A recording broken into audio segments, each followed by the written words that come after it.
Hello everyone, कैसे हैं आप सब। नमस्ते, सत श्री अकाल सबको। मैं अंशुल बहुत स्वागत करता हूं आपका सिविल स्टैप हिमाचल के ऊपर, जहां पे हम लोग एक बहुत बड़ी अपॉर्चुनिटी जो आने वाले समय में हमें मिलने वाली है, दैट इज पटवारी का जो एग्जाम हिमाचल प्रदेश सरकार ने निकाला है, उसमें जो पॉलिटी के क्वेश्चंस रहेंगे उसकी स्ट्रेटेजी के बारे में हम बात करेंगे। ठीक है, हम देखेंगे कि क्वेश्चंस कहाँ कहाँ से आते हैं, क्या फॉर्मेटिंग रहती है।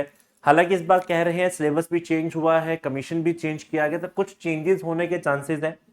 लेकिन जो पटवारी का लेवल रहता है, पटवारी के जो क्वेश्चंस पूछे गए हैं, चाहे हम पंजाब की बात करें, हरियाणा की बात करें, हिमाचल की बात करें, तो ऑलमोस्ट जो है वो लेवल सेम सा ही रहता है। लेकिन हम लोग इस बात को नजर में रखेंगे कि सिलेबस और जो कमीशन दोनों चीजें जो चेंज हुई है उसके मद्देनजर ही हम लोग अपना जो सिलेबस है वो कवर करें, हम अपने PYQs को प्रिपेयर करें। ठीक है, या हम लोग अपने MCQs को प्रिपेयर करें। तो आज हम इस लेक्चर में पूरी स्ट्रेटेजी देखेंगे कि पॉलिटी के लिए हमें क्या पढ़ना है, कैसे पढ़ना है, कितना पढ़ना है और कहां से पढ़ना है। ठीक है जी, तो चलिए let's begin with the lecture. ठीक है जी, सबसे पहले जो आपके पास लाइव बैच है पटवारी का, वो शुरू होने जा रहा है 11 दिसंबर से, और 2400 रुपये में रहेगा। मात्र कुछ भी नहीं है क्लास आपके करियर में। अगर 2400 रुपये में आपका करियर तैयार हो जाता है, आप इसमें मेहनत करते हैं, तो इट्स नथिंग नथिंग, कुछ भी नहीं है। ठीक है, बस आपको मेहनत करनी है इसके लिए और कुछ नहीं करना है।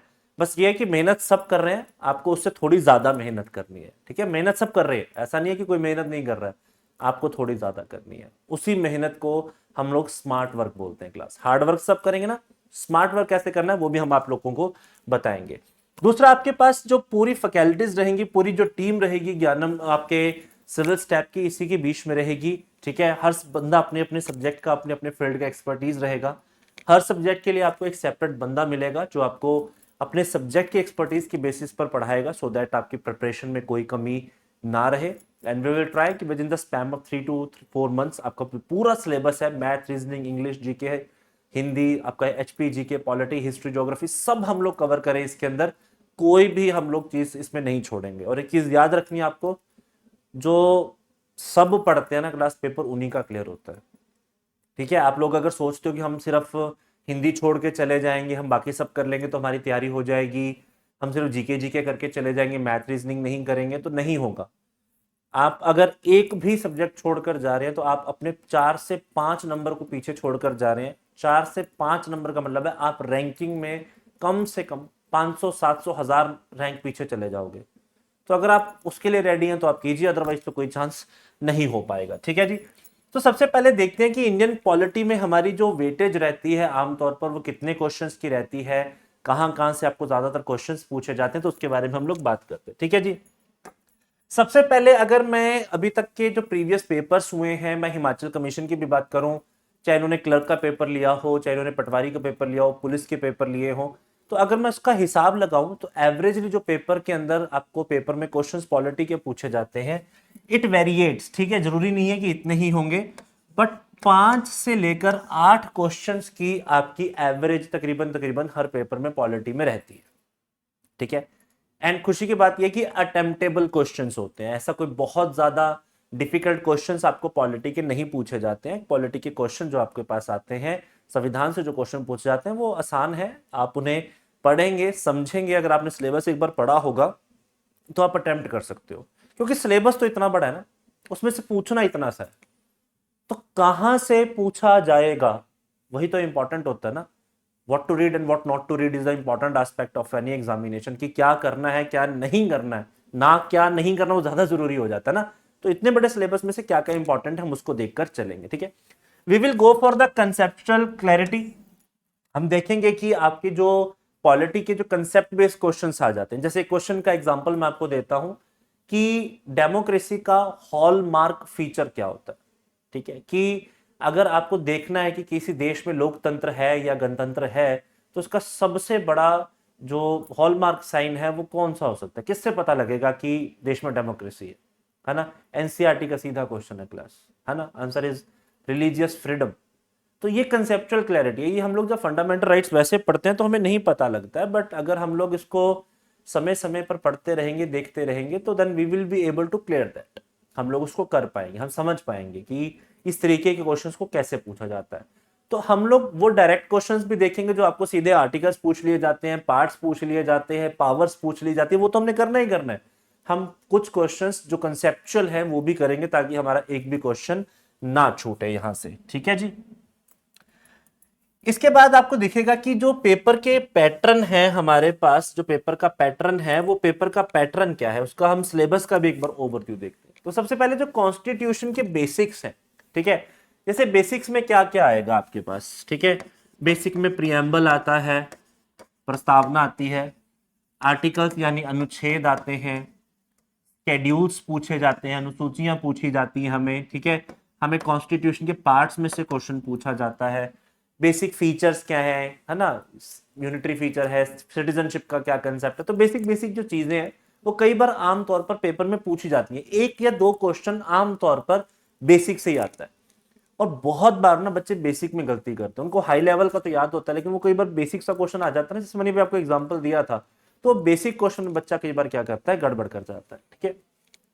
फिर हम सारे की आर्टिकल्स देखेंगे, जैसे 1 से लेके 51 तक तो जो आर्टिकल्स है यार वो तो वैसे भी इंपॉर्टेंट है हमारे, है ना। 1 से लेके 4 तक जब हम लोग यूनियन और टेरिटरी पढ़ते हैं, 5 से 11 हम सिटीजनशिप को पढ़ते हैं, 12 से लेकर 35 तक हम लोग फंडामेंटल राइट्स पढ़ते हैं, 36 से 51 तक हमारी डीपीएसपी आ जाती है ना, directory principle of state policy, fundamental duties. तो ये जो मौलिक अधिकार के क्वेश्चन है हमारे पास, ठीक है, मौलिक कर्तव्यों के जो क्वेश्चन हमारे पास पूछे जाते हैं, राज्यों को दिए गए दिशा निर्देश है, आपका नागरिकता के जो क्वेश्चन है, ये सारे बहुत कोर क्वेश्चंस होते हैं।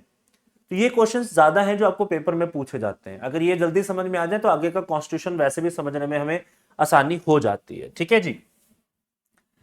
इसके बाद अगर हम लोग बात करते हैं कि टॉपिक्स कौन कौन से हैं जो आपको ज्यादा पेपर में उठाए जाते हैं, based on the previous papers analysis आपको दिखेगा कि ज्यादातर जो क्वेश्चंस आपको पूछे गए हैं वो आर्टिकल बेस्ड ही पूछे गए हैं। ज्यादा क्वेश्चन जो आए हैं वो आर्टिकल बेस्ड हैं, ठीक है, चाहे वो प्रेसिडेंट के भी थे, वाइस प्रेसिडेंट के थे, इलेक्शन कमीशन के थे, टॉपिक कोई भी उठा लिया, बट ज्यादातर क्वेश्चन जो आपको पूछे गए हैं वो आर्टिकल्स में से पूछे गए हैं, ठीक है। तो वही एक बार हम लोग सारा संविधान जब करेंगे उसमें हम लोग कुछ चीजें लिखेंगे, तो हर चीज के आगे हम आर्टिकल को भी देखेंगे। जैसे मैं आपसे पूछ लूं कि राष्ट्रपति के पास 12 लोगों को राज्यसभा में मनोनीत करने का, नॉमिनेट करने की पावर आती है, वो पावर आपके पास कहां से आती है, कौन से आर्टिकल से वो पावर आती है? तो आर्टिकल पावर कहां से आती है? आर्टिकल 80 क्लॉज 1 से आती है। तो हम इन चीजों को भी देखें, क्लॉज के जो क्वेश्चंस आजकल पेपर में आ जाते हैं हम लोग उनको भी देखेंगे, ठीक है ना। फिर हम लोग पूरे टॉपिक को भी देखेंगे क्लास की, हमारे पास फंडामेंटल राइट्स क्या है, डीपीएसपी क्या है, डेमोक्रेसी कैसे काम करती है, जुडिशरी कैसे काम करती है, तो उन चीजों को भी हम ध्यान में रखेंगे ताकि हमारा कोई भी पार्ट उसमें से मिस नहीं होना चाहिए, ठीक है। आगे की तरफ चलें तो अब आपको ध्यान रखना है कि देखो एचपी का अपना भी तो एक पॉलिटिकल एस्पेक्ट है ना, तो हिमाचल की विधानसभाओं से क्वेश्चन आ जाता है ना।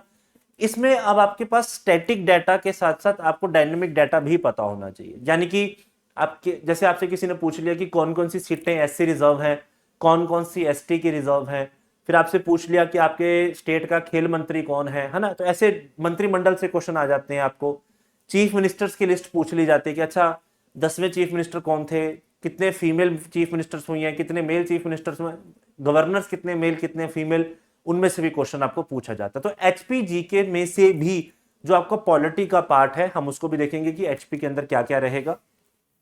फिर एचपी हाई कोर्ट से भी तो आपको क्वेश्चन पूछे जा सकते हैं, जुडिशरी भी तो पार्ट है ना, लेजिस्लेशन अगर पार्ट है तो आपका जुडिशरी भी तो पार्ट बनेगा ना, तो हम जुडिशरी को भी पूरा देखेंगे कि हाई कोर्ट के जो आर्टिकल 214 से शुरू हो जाते हैं 228 तक जाते हैं, उन आर्टिकल्स को हम ध्यान से देखेंगे, हाई कोर्ट कैसे काम करती है, हाई कोर्ट की क्या क्या पावर है। इसमें भी देखो स्टैटिक डाटा पूछा जा सकता है कि हिमाचल में शिमला हाई कोर्ट के पहले चीफ जस्टिस कौन थे, है ना, अभी फिलहाल कौन है, फिलहाल कितने नंबर ऑफ जजेस हैं, कोई पर्टिकुलर केस जो रहा हो इंपॉर्टेंट हो हिमाचल के लिए, तो हम ऐसे क्वेश्चंस को भी ध्यान से देखेंगे ताकि जो पॉलिटी का एस्पेक्ट सिर्फ सेंट्रल गवर्नमेंट के पॉइंट ऑफ व्यू से नहीं, स्टेट गवर्नमेंट के पॉइंट ऑफ व्यू से भी है, उसे भी हम लोग बीच में कवर करेंगे, ठीक है जी।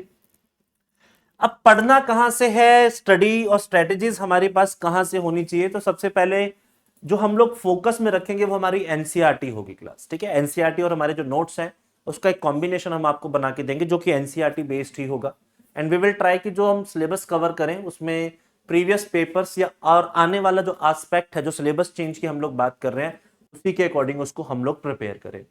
फिर जीके के सप्लीमेंट तो वैसे भी आपको मिलेगा, जीके जो एचपी जीके है उसके सेपरेट क्लासेस वैसे भी आपकी लगेंगी, वहां पर भी आपको डाटा प्रोवाइड किया जाएगा, मटेरियल प्रोवाइड किया जाएगा, ताकि वही चीज कोई पत्थर मील का पत्थर छोड़ना नहीं है हमने, हम सारा जो है वो तैयार करके ही काम करेंगे। ठीक है जी।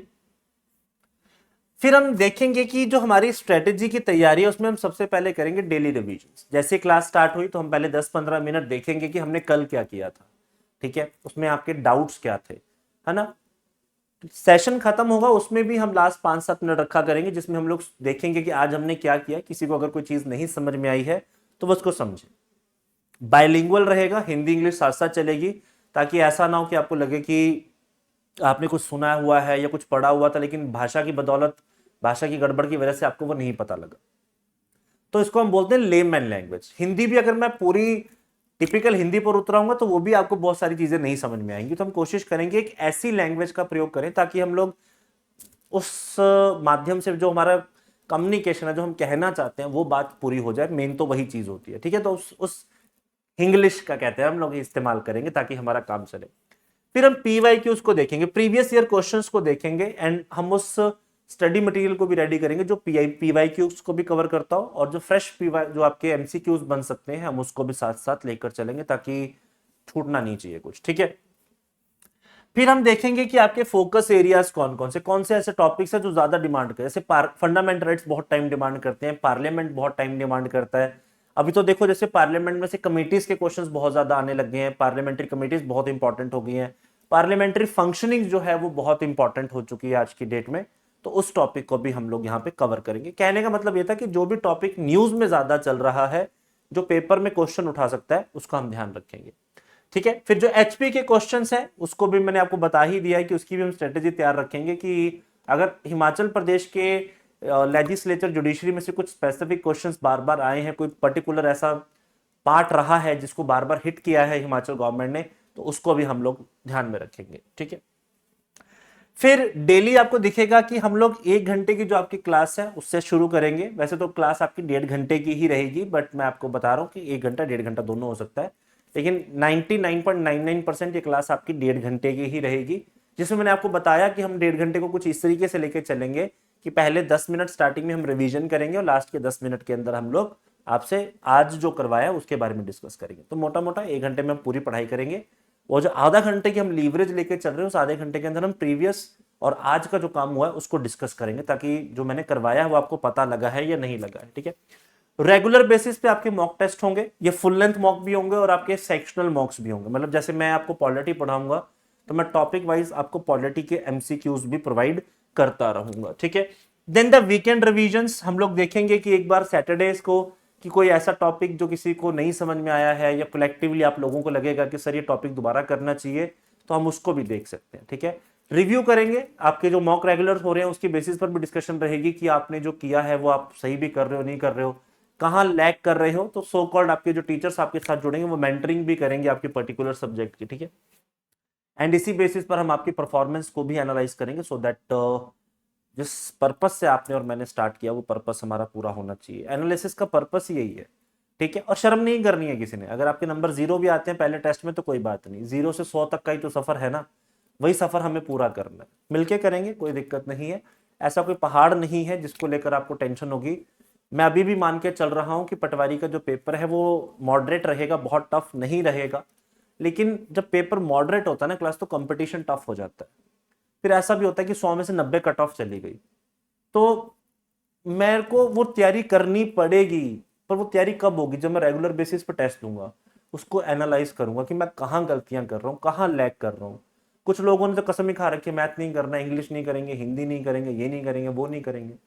नहीं काम चलेगा आपका, सब कुछ करना पड़ेगा। मैंने पहले भी यही बोला था, अब भी यही बोल रहा हूं, जब तक आप सब कुछ नहीं करोगे तब तक पेपर के क्लियर होने के कोई चांस नहीं है आप लोगों के। ठीक है जी, तो आप लोग इस लाइव बैच में जुड़ सकते हैं। बहुत जल्द हम लोग सारे सब्जेक्ट्स के साथ आपको मिलेंगे, सो दैट जो आपकी तैयारी है उसे हम लोग कंप्लीट करें।